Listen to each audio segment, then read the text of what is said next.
Hey, welcome. Today, we're diving into something truly fascinating from Islamic tradition called Esma'ul Husna, the most beautiful names of God.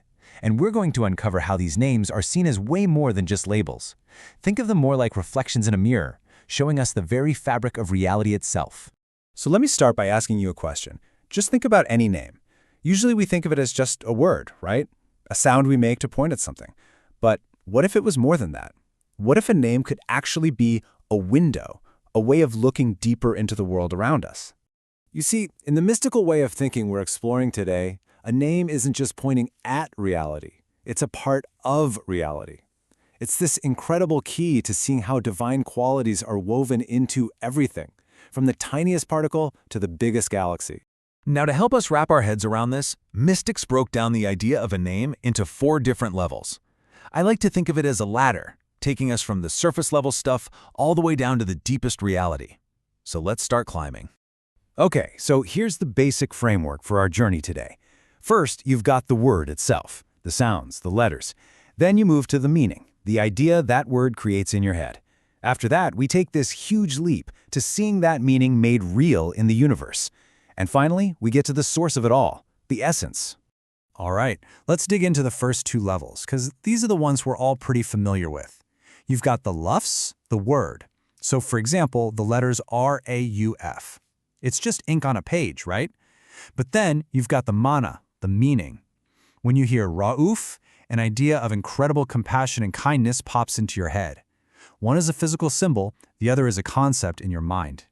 And this is where things get really, really cool.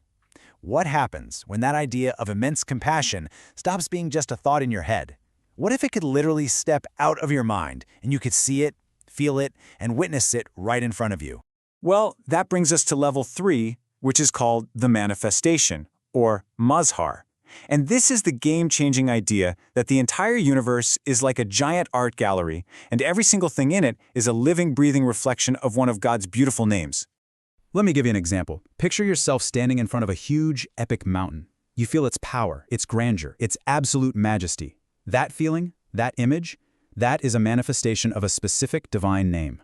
It's a reflection of Al-Azim, the majestic. You see, the mountain isn't just a big pile of rocks. It's a physical way for you to witness the concept of divine majesty. It makes the idea real. Or think about something totally human, a mother's love for her child. That powerful, selfless, unconditional compassion that you can literally feel.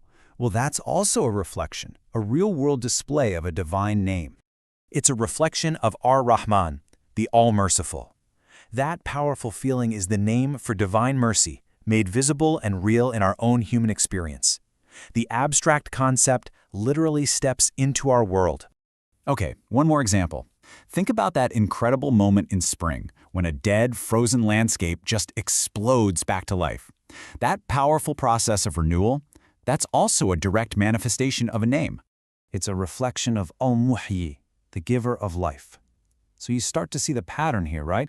With this lens, the entire universe, its beauty, its power, its cycles, becomes a living canvas, displaying these names for anyone who knows how to look.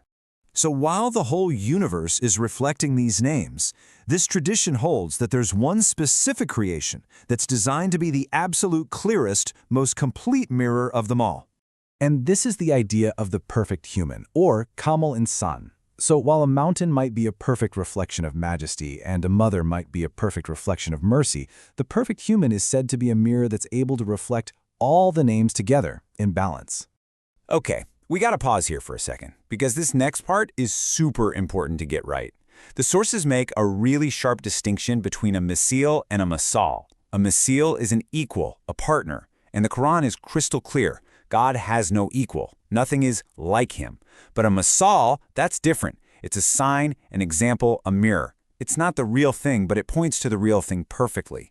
So the perfect human is considered a masal, not a misil, a reflection, not an equal. And that is the role of the perfect human.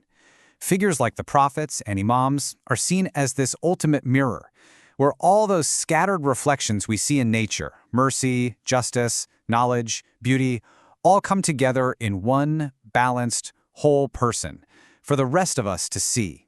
Which brings us to this incredible quote. Now, this isn't a claim of being God. Not at all. When you understand the 4 levels, you see this is a profound statement about being the ultimate mazar, the living human manifestation of those divine qualities. It's saying, we are the mirror where you can see the most beautiful names reflected most clearly.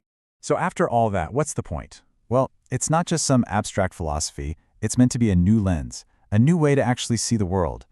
As we sum this up, think of it as a tool, a new pair of glasses for perceiving reality. So here's our whole journey, all laid out. We go from the lafz on the page to the ma'na in our mind to the mazhar that we can actually witness in the universe around us, all of which points back to the ultimate essence with God. It's a complete framework for seeing meaning literally everywhere. So, what's the big takeaway here? Well, with this lens, the world stops being just a random collection of things. It transforms. It becomes this vibrant, living gallery of divine attributes. A beautiful sunset becomes a reflection of the beautiful. An act of justice becomes a reflection of the just. A moment of true forgiveness is a reflection of the forgiving. So I'll leave you with an invitation. As you go about your day, just try it. Try putting on this lens. When you see an act of kindness, or a powerful storm, or a moment of pure creative genius, just pause for a second and ask yourself, what name is being reflected here? When you look at the world, what names do you see?